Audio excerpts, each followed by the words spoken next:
उल्हासनगरच्या नागरिक हो, चला जाणून घेऊया. उल्हासनगर महानगरपालिका सार्वत्रिक निवडणूक 2025-26 ची मतदान प्रक्रिया. यंदाची निवडणुकीतील मतदान प्रक्रिया थोडीशी वेगळी आहे, त्यामुळे नीट लक्ष देऊन ऐका. यावेळेस निवडणूक बहुसदस्य प्रभाग पद्धतीने होत आहे.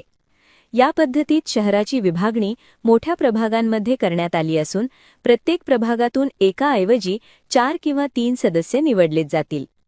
आपल्या उल्हासनगरातील एकूण 20 प्रभाग आहेत, त्यापैकी 9 आणि 20 हा प्रभाग 3 सदस्यांचा आहे, बाकी प्रभाग 4 सदस्यांचे आहे.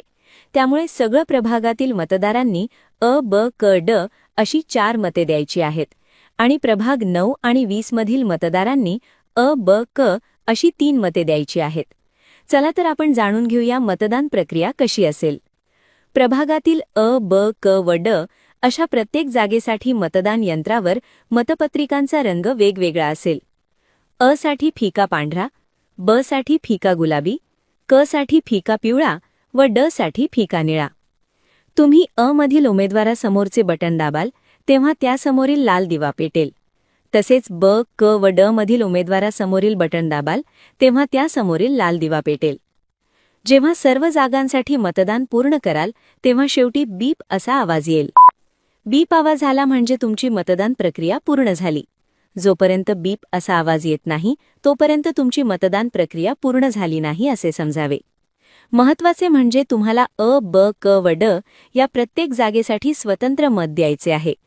अ किंवा कोणत्याही एका जागेसाठी तुम्ही 4ही मते देऊ शकणार नाही. लक्षात ठेवा, एका जागेसाठी एकच मत. जेव्हा कोणताही उमेदवार पसंत नसेल तर प्रत्येक जागेसाठी नोटा हा पर्यायही उपलब्ध असेल. नोटा म्हणजेच नन ऑफ दी अबाव. लक्षात ठेवा, आधी 1 मत द्यायचे होते, आता 4 किंवा 3 मते द्यायची आहेत.